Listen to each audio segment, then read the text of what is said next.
So while dipping for the fish, using a dip net, I had a 5 gallon pail strapped to my side, and once it got too heavy or they weren't running very much, then I'd go and fill up that blue cooler, which actually has wheels on it. And once that thing got full, then I'd haul that up to the truck, fill the screen cooler up. And once that was full, then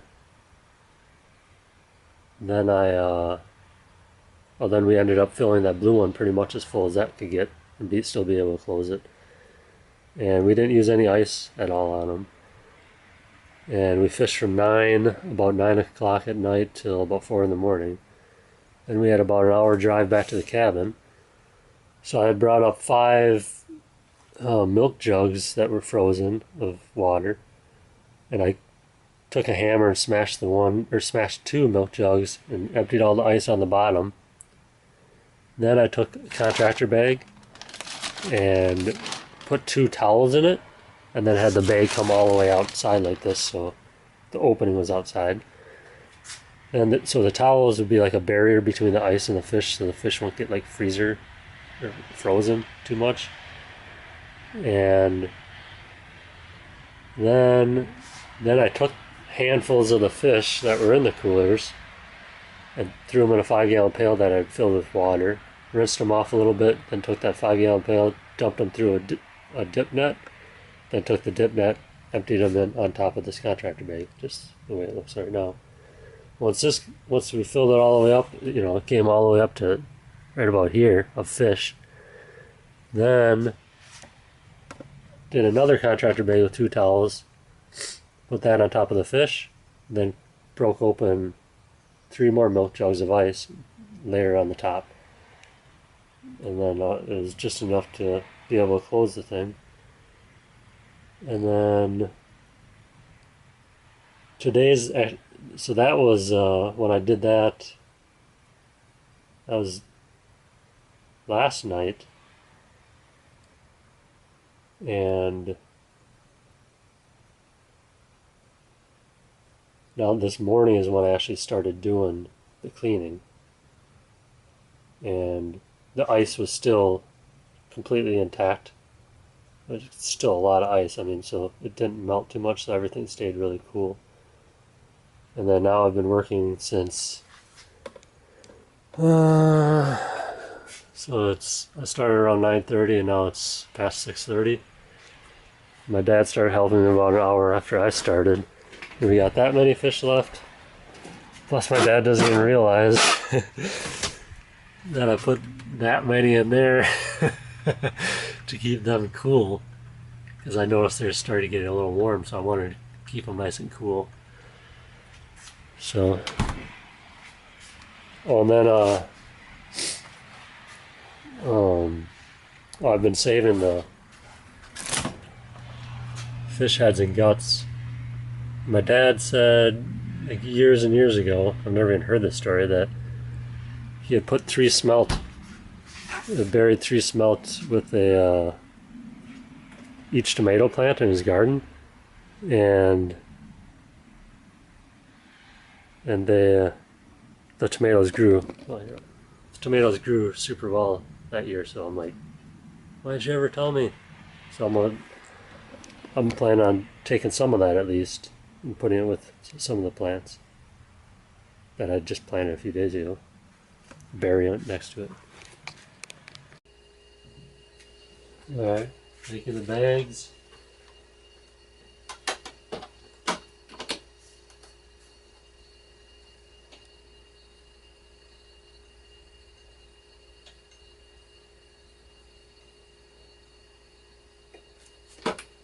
So I've been making 1, 2, 3 sections long, and that's enough to hold a pound of fish.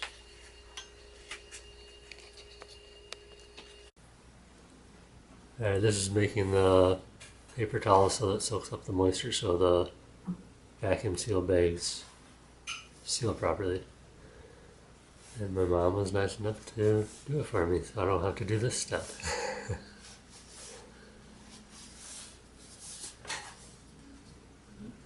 That's how you do that. So for cleaning the smelt, you want a clean bowl of water, and I use reverse osmosis water just because I have it. And another bowl to put the head and guts in, and the other bowl to put the clean fish. So you take one. I watched this guy online do a video about this. So you cut right behind its head and this up to this, basically up to that fin. Like one snip there. Then they call this a vent, but whatever this hole is in the back here, put your scissors in there, snip up it, and you can pull it out like that with your hand. And then I rinse it under water and rub it with my thumb kind of get the excess stuff off, wipe the outside off, and done. So then, here's how fast it normally takes me.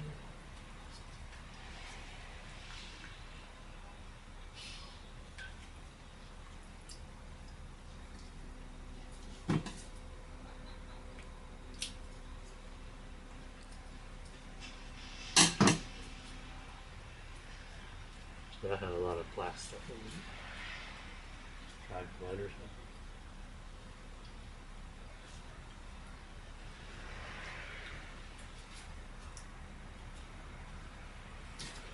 So once you get enough fish, or once the water, so the water is pretty clean.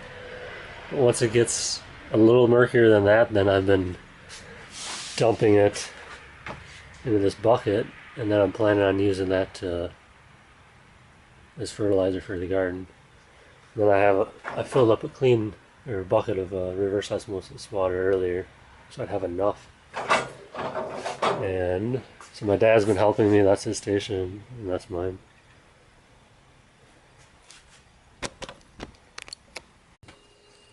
So once you got quite a few fish to fill a few bags, then bring it inside. And I fill it up with some fresh water. And see how it's kind of murky. So then I swish it around, drain it.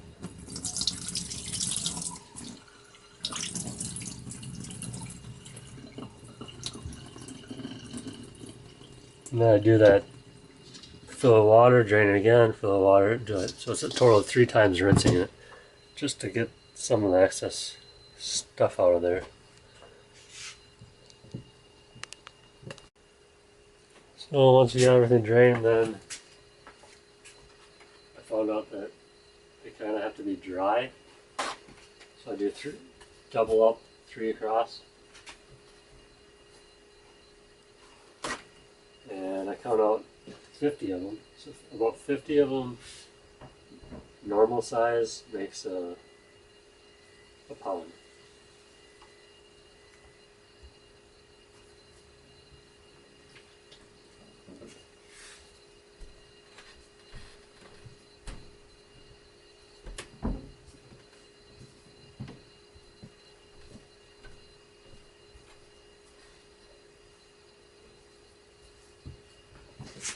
I'm doing like 25 and 25.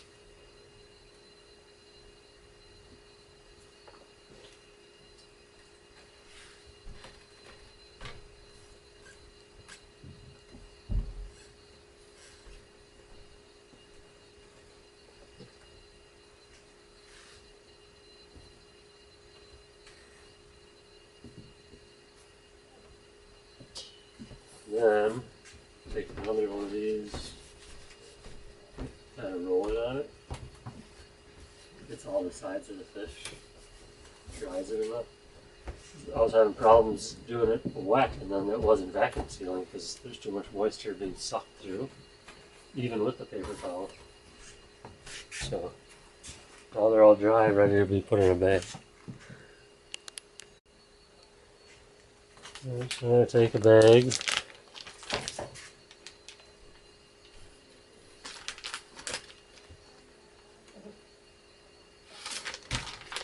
And just kind of stagger them a little bit as I'm putting them in.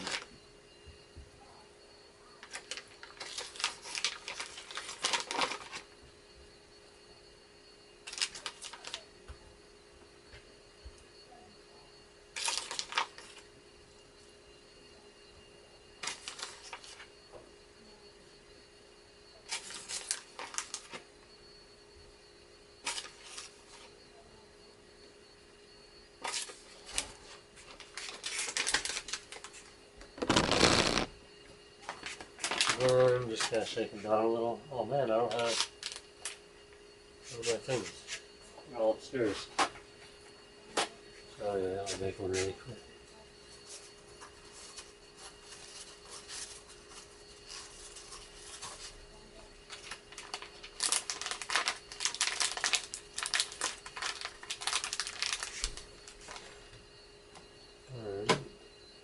I have it on fast and moist.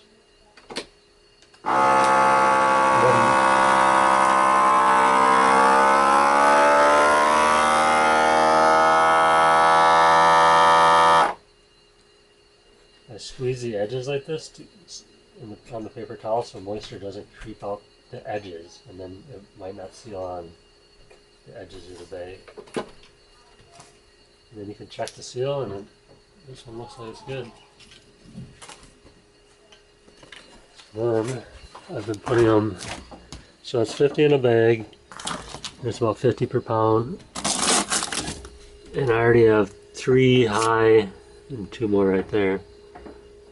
And then I've been putting 25 per bag in the 25 big ones per bag, and they're about a pound then.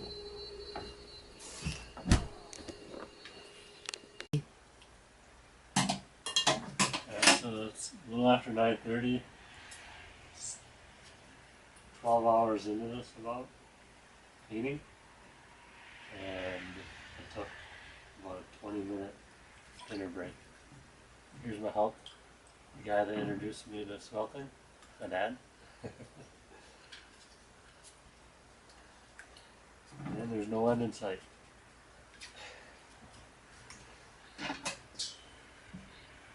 Stop.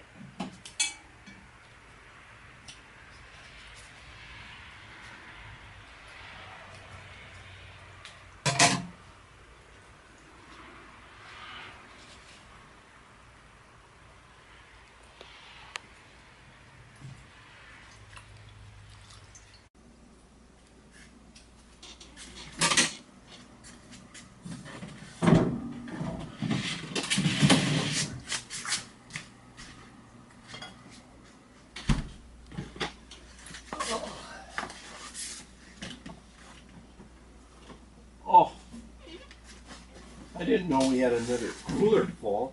Huh? That's what I said, 3 a.m. Oh, where did that? I thought we just had this one cooler. It's like the Bible. God multiplied the fishes. Oh.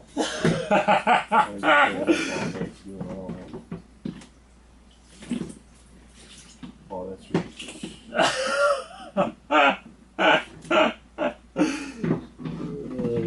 I put them in there because they're getting too warm, so I wanted to separate. Keep these ones cooler. And the other ones are cold enough on the bottom, so.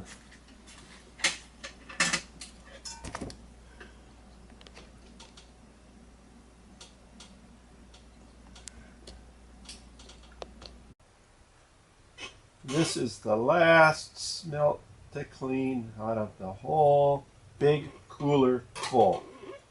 Thank you, God.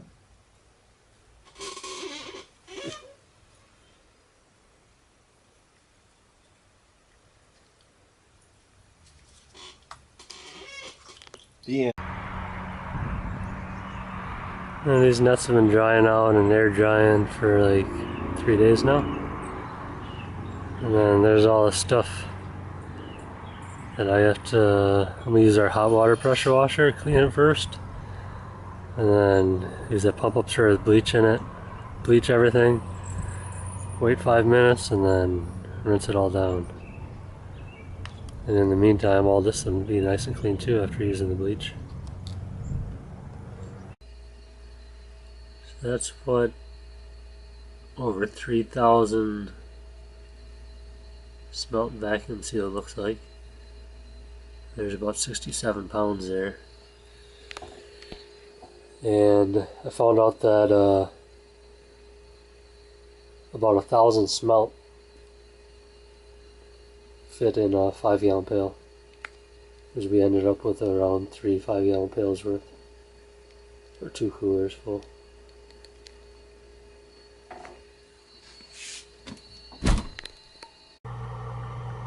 So I saved all the fish head and guts. It's just one bowl. I have 4 gallons in the freezer right now. And it was kind of cool when I opened this up.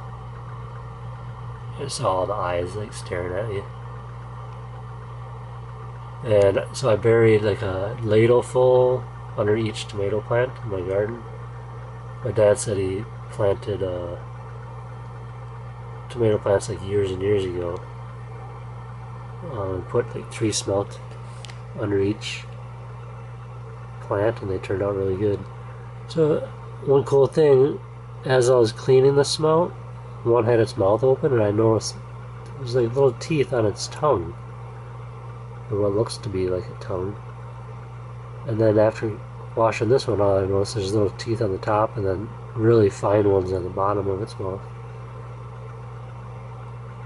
It's not like ferocious little fish, though. It's kind of cool. And then also on the shiny part of their body, there's these tiny little black dots that you have to look really close to see. But they're there, you just have to, like I said, you have to look really close. They're cool fish.